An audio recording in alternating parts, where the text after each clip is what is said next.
Sejam muito bem-vindos ao canal mais uma vez. Eu sou Ana Luísa Temponi e comigo aqui eu tenho hoje quem? A ilustríssima Débora Ruiz. É isso aí, nossa Gideon Nave. Eu tô aqui numa tentativa de anti-tridentários aqui. Fiz até uns ossinhos aqui que saiu torto aqui, você pode ver. Falhou, mas então você que tá aqui com certeza já conhece a história, então você finge, tá bom? Como é que a gente começa? Aquela que não fez nem roteiro, né? Mas tudo bem. Pra quem é fã de The Locked Tomb, a gente tem feito aqui no canal esse apanhado geral sem spoilers sobre os livros da saga. Então, esse daqui a gente vai falar sobre Harold the Ninth, que ainda não veio pro Brasil, mas eu espero que venha logo. Se você ainda não leu Gideon a Nona, eu gostaria muito que você visse esse vídeo, mas não vai estar dando, porque senão vai ter spoiler até não poder mais. Mas se você ainda não leu Harold, a gente não vai dar spoiler do enredo de Harold. Mas de Gideon vai ser impossível a gente não dar spoiler. Mas antes de começar esse vídeo, eu gostaria de fazer um convite pra vocês, mas eu vou deixar a Debs fazer isso, por favor. Ouvi dizer que temos fãs, então a gente começou um podcast de Gideon a Nona, que vai seguir Harold a Nona e depois Nona a Nona e Alecto a Nona, ou talvez, sei lá. O que tiver, a gente vai fazer. A gente vai cobrir tudo que tiver de Locked Tomb, chama Por Dentro do Túmulo Trancafiado. Então se você gosta desse feat aqui, Ana Luísa, Débora e esse gatos. feat de milhões. Esse feat de milhões. Se você curte, bem-vindo e fique à vontade pra ouvir o nosso podcast. Aí eu vou te falar uma coisa. Lá temos a sessão com spoilers e a sessão sem spoilers. Então se você está lendo Gideon a Nona, você já pode começar a ouvir o podcast pelo episódio 1. E aí você para de ouvir o podcast na hora que a gente começar a falar spoiler, que tem um aviso toda vez. Então se você é novato, tá entrando agora no mundo de Gideon a Nona e veio ver quem são essas malucas, você vai ficar muito feliz lá no nosso podcast. Exatamente, vocês todos são muito bem-vindos lá, e é só chegar, eu vou deixar o link aqui na descrição direto pro podcast, e a gente espera vocês lá. Então vamos lá, Harold a Nona, né, provavelmente, vamos falar aqui em português, Harold a Nona, Harold the Ninth, foi a experiência que deixou todo mundo enlouquecido, porque Tamsin Muir faz isso com a gente, não é mesmo? Nossa, essa mulher me deixa maluca. E agora que o quê? Deb já leu até a Nona e eu tô em 25%. Mas a gente não vai falar de Nona aqui nesse momento. Então a gente vem falar de Harold aqui hoje, na vibe da discussão do primeiro vídeo, né? Seguida em uma Nona era sobre lésbicas necromantes explorando um castelo assombrado no espaço. Harold a Nona é sobre lésbicas necromantes numa estação espacial, tentando fazer sentido num mundo caótico que não faz o menor sentido, e é isso. Então, Harold, ali a gente pega a continuação quase direta do fim do primeiro livro, né? Um pouquinho adiante, mas não tanto assim. Mas dos eventos principais ali, a princípio pode soar meio confuso, né? Porque Tamsin faz isso com a gente. A gente promete que vai fazer sentido. No primeiro a gente falava segurando no bíceps da Gideon e vai. Dessa vez não, você segura no braço da Yanti de osso e vai. Porque depois que você supera o sufoco que é um livro em segunda pessoa. Por quê? E depois que o livro termina, e aí você fala... E aí vai ser sua leitura preferida. Se tem uma dica pra te dar de novo, seja resiliente. Porque eu vou confessar que eu não larguei. Nossa, eu tava muito... Eu preciso saber o que acontece. Sabe? Eu só não larguei porque eu tava muito focada em descobrir o que acontece. Não, é justo. Eu acho que se eu não tivesse sido preparada, eu ia me assustar. Eu acho que eu não teria sido resiliente se eu... Nossa, foi um suplício no começo, viu? Ainda bem que você não passou por isso. Não, que a Dex me avisou como era, mais ou menos, não me deu spoiler no caso, mas me avisou como seria encontrar essa narrativa em segunda pessoa. Aí eu fui sabendo. No início foi um pouquinho complicado, mas aí eu acabei acostumando com o ritmo da autora ali em inglês e tal. Não é uma leitura fácil em inglês. Dependendo, dá pra levar. Mas sempre vale testar antes de adquirir.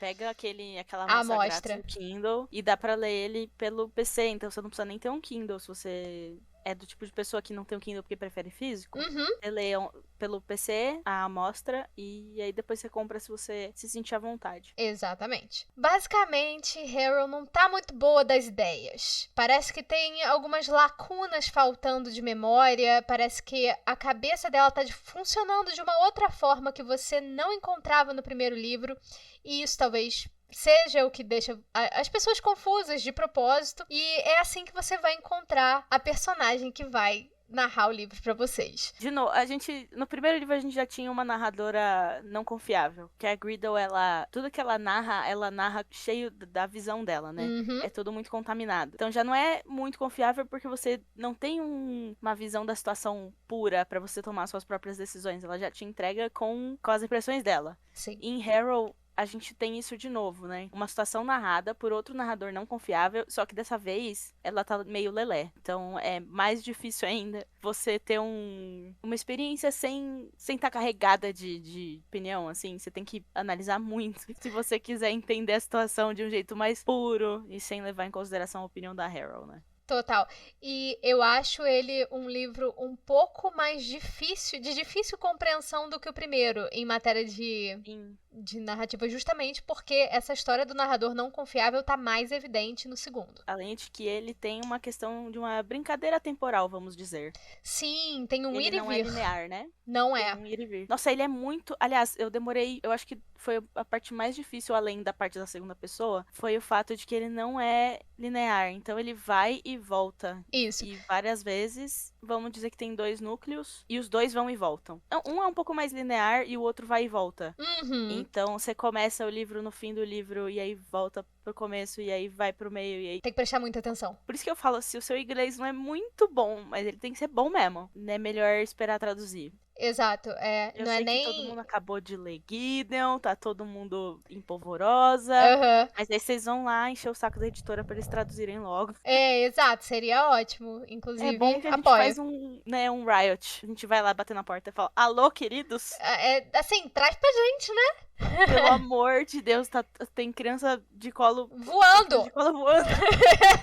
Por isso a gente reforça a ideia que se você não tem o inglês tão, assim, não tão seguro, assim, é bom baixar uma amostra pra testar se você consegue levar isso. E não, a gente não fala isso de pedantismo, não é de maldade, é só pra você não gastar dinheiro à toa mesmo. Vou te falar, o meu inglês é decente e eu tive muita dificuldade.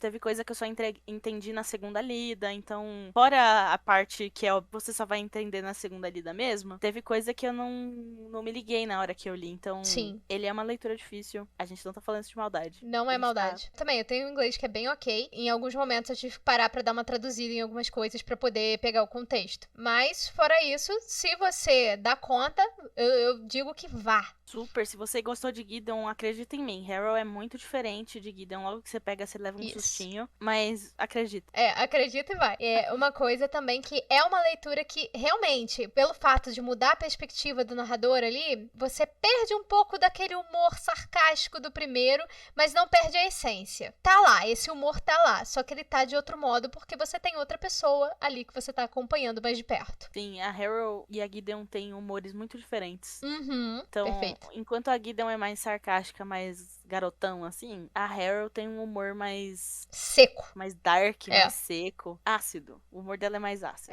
Perfeito. Tem já esse lance temporal, porque a gente vai revisitar os eventos em Canaã, que a gente pegou no primeiro livro, só que de uma forma diferente, porque tá faltando alguma coisa. Porque, bom, se você tá aqui, você sabe que Gideon Nave fez o quê? Se jogou nos espetos.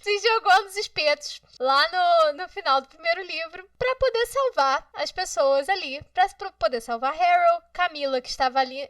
Inclusive, fica aqui todo o meu amor por Camila Hecht, né? Quem não teria um crush nessa mulher? Ela é maravilhosa. Fiz esse tweet logo hoje cedo. Eu tô citando ele mesmo. E aí a gente vai ter como é que Harrow vai lidar com isso. Ou não vai lidar com isso. Cadê Gideon? É a pergunta do livro, né? É a pergunta do livro que a gente se faz. Não quer calar em Harrow. Porque a gente não tem vestígio. Depois que vocês terminarem Harrow, inclusive, vou deixar essa dica aqui porque talvez a galera não saiba disso. Então, todos os livros têm extras, né? Na versão em português, eu não tô com ele aqui pra checar. Na versão em português, no final, a gente tem só a sinopse. A gente não tem o extra, que são os arquivos da cohorte, que são narrados pela Judith e coisas do tipo. Então, se você gostou muito de Gideon, antes de você começar Harrow, é legal você ir atrás desses extras. Inclusive, lá no podcast tem um e-mail do podcast, e se vocês estiverem na dúvida de onde conseguir e tal, podem mandar um e-mail lá, dar um arroba na gente, que a gente te ajuda a encontrar esses textos.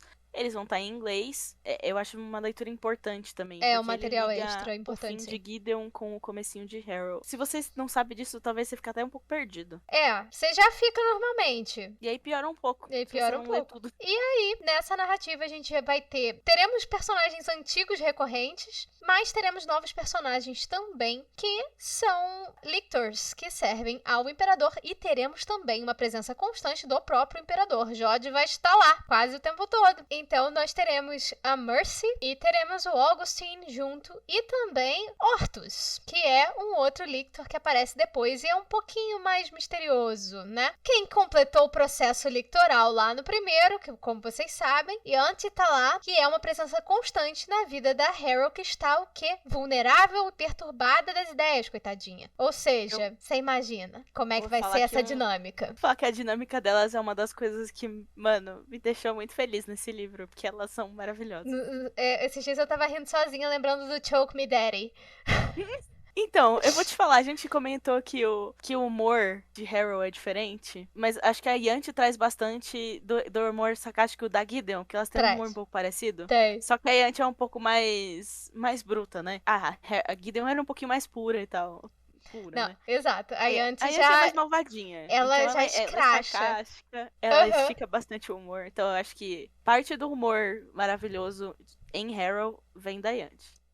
Eu concordo. E a Yanti também tá passando por um processo ali do lictor dócil, né? Ali, do processo eleitoral, né? Que, bom, Yanti comeu na Bérios. Vocês estão sabendo que delícia! Inclusive, chocadíssima com essa cena desde aquela época. Desde aquela época, no caso, pra mim foi julho. Mas tudo bem. Aconteceu uma vida de coisas nesse meio tempo. Eu fiquei tão enjoada naquela cena, cara. Quando eu falei, Yanti, pelo amor de Deus, eu não acredito. Ela comeu cabelo e unha, né? Começou aí. Eu já achei estranho aí. Aí, no final, ela sem dó foi o quê? Nabérios, vou te jantar. Ai, que delícia. Era tudo que você queria ouvir da Yanti. Speaking off. Pois é. Será que eu ponho isso ou não? Melhor não. Amiga, eu acho que esse livro... Os fãs desse livro têm esse tipo de humor, então pra mim tá tudo liberado. Esse humor é o meu humor também, então é o nosso humor aqui, né? Então nós teremos essa dinâmica, principalmente da Harold com a Yanti, e também de cada uma lidando com suas próprias tragédias, com seus próprios traumas, e o que vem pela frente, que Jod pede ajuda, porque as Resurrection Beasts estão atrás deles. E a gente vai saber um pouquinho sobre o que é isso logo no início de Harold. Eu não vou entrar muito nessa questão aqui, porque pode soar como spoiler, mas o processo eleitoral chama a atenção dessas Resurrection Beasts, que são aparentemente uma ameaça para Jod e sua turma. Então a gente vai ter essa expectativa, esse aguardo de algo está chegando. Os lictors precisam se fortalecer ali no caso, principalmente a Yanti, que completou o processo lictoral como a gente conhece, a princípio ali. E a Harold tá passando ali pelo momento dela, que eu também não vou entrar em detalhe não para não estragar a experiência de ninguém. Então eles estão se fortalecendo, se preparando para enfrentar essa Resurrection Beast. Treinando as novas lictors, que são 2 bebês. Exatamente. A gente se depara com a Mercy, que eu tenho a impressão dela que ela tá entediada o tempo inteiro. Ela tem muitos anos de idade e ela tá de saco cheio de todo mundo. Ela tá de saco cheio. Então ela tinha os personagens que não tem paciência pra ninguém. Tem o Augustine, que é aquela coisa, ele tá ali com o cigarro dele, aquela coisa assim, meio... Não sei, eu imagino ele meio... Né? Meio filme no ar, meio uma coisa assim, saca? E tem um outro, né, que tem uma presença um pouco mais misteriosa, que também vai exercer uma influência bem específica pra Harold, coitada. Só isso que eu digo. Você vai lidar aí com essa narrativa enlouquecida do início ao fim. Personagens novos que são super carismáticos dos seus próprios jeitos, né? São personagens profundos, personagens que eles acrescentam na narrativa de um jeito super legal. Sim, nenhum deles é vazio. Todos eles têm um propósito muito específico ali. E todos eles têm umas 450 camadas de vontades e objetivos. Uhum. Até o próprio imperador, né? Tem a sua agenda ali. Eu diria que ele ainda é um dos grandes mistérios da saga, o Imperador, e o que ele quer. E Nossa, por que se alimenta. total. Eu quero tanto comentar de Nona e não posso aqui. Menina, Ele nem me fala. realmente, ele é um dos mistérios. A gente vai ter uma Harrow também lidando com uma alucinação de um corpo que ela vê de vez em quando e tem uma certa influência na vida e nas escolhas dela. Não sei o que eu posso dizer sobre isso, acho que eu só vou ficar quieta. Você leia e descubra porque tem Exato. muito mais graça do que a gente contar pra vocês Uhum. quem é ou o que é. E também é um livro que a gente vai aprofundar na lore, né? Nesse mundo, a gente vai entender um pouquinho do lado do Imperador e de como as coisas meio que surgiram, mas não tanto porque estamos falando de uma saga que te dá informação na hora certa. Cheio de mistérios. Cheio de mistérios. E a gente vai ter informação certa na hora certa, mas a gente vai aprofundar ali de um lado que a gente não teve no primeiro, que é o lado do Jode, né? Do Imperador. Como ele enxerga os necromantes, como ele enxerga o processo do Lictor Dócil lá. Eu nunca sei se eu falo Lictoral ou Lictor Dócil, então vai a mesma coisa. Enfim, deu pra entender, né? Não pergunta coisa difícil pra mim, porque outro dia eu entrei na noia de que eu talvez tenha traduzido o Lictor Dócil da minha própria cabeça. E não é uma palavra que tá no livro. Enfim, o importante é que vai tá dando pra entender e faz sentido. Dá pra entender. Eu tô Não só é? noiada. Não, então tá tudo certo. Como a gente estava falando, a gente vai passar muito tempo na dinâmica com o Imperador e ele vai acabar explicando muita coisa pra gente. E se você vai confiar nessa explicação ou não, fica a seu critério. O que mais que a gente pode falar sem spoiler? É difícil falar sobre esse livro sem spoiler, eu descobri isso. Tá sendo a minha dificuldade, viu? Porque eu tô aqui. Eu vou comentar essa coisa, não posso. Eu acho que o melhor que a gente pode fazer pelos nossos telespectadores é não falar muito sobre ele. É só jogar ali esses negocinhos assim. E deixar porque as pessoas. se a gente fala muito sobre a trama dele em específico, a gente tira Estraga. a experiência. Esse é o tipo de livro que a gente só pode pincelar coisas. Uhum. Falava-se muito do Imperador e eu tinha curiosidade de, será que ele vai aparecer e tal, ter uma presença mais constante, alguma coisa assim? E Isso foi aí, bem pra minha legal. surpresa, toma aí no segundo livro, excesso de Jode. Eu gosto que a Tamsin, ela cria as demandas, mas ela entrega as demandas que ela cria. Perfeitamente. Então ela cria essa mística em volta do Imperador. E aí a gente fica, será? E aí, eventualmente, a gente conhece ele. E eu acho que ela cria uma expectativa e ela subverte essa expectativa. O Imperador já é mais uma dessas vezes que ela entrega essa demanda que ela criou, só que de um jeito subvertido, assim. Uhum. Eu gosto disso. Ela faz isso com frequência. Então, assim, eu acho que sobre a trama é o que a gente pode falar. Vai na paz pra ler esse livro, porque ele precisa realmente de atenção. E, em algum momento da minha vida, eu vou querer reler. Não sei se eu espero a tradução, não sei, vou ver o que eu vou fazer. Depois de ler Nona, pra poder ir pescando desde o princípio a coisa. É o esquema de pirâmide. O esquema de pirâmide. Eu reli Harrow 2 vezes. Então eu li a primeira vez e mais 2. Porque eu li e aí eu entendi pouca coisa porque a leitura é difícil. E aí eu li uma segunda vez pra entender melhor. E aí eu li uma terceira vez pra analisar ele melhor pré-Nona. Então, pra me preparar pra chegada de Nona, eu li ele de novo. Ou seja, E foi ali com todas substância. Fui com substância. Todas as 3 vezes eu percebi coisas diferentes. Então, o esquema de pirâmide da Tamsin segue firme e forte. Segue. De fazer você ler 15 vezes o mesmo livro. Ok, é em inglês, né? Mas pra quem tem dificuldade e prefere ouvir, fica o jabá não intencional do Storytel, porque tem todos os audiobooks lá em inglês. Uhum, quem prefere ir lá, tá? E dizem que é muito boa a narração. Bom, você pode falar aí com... É genial. A Moira Quirk, assim, todo mundo do fandom é absolutamente louco pelo trabalho dela. Porque ela não narra o livro, ela interpreta o livro. E é muito diferente uma coisa da outra, né? Então ela interpreta as vozes dos personagens e a voz que ela faz pra Yanti é a coisa mais incrível do planeta. Ela faz uma voz toda desdenhosa, aquele negócio meio gatinho manhoso, sabe? Sério? E aí a Gideon tem a própria voz dela mais... Amiga, mais eu ia marrenta. passar mal.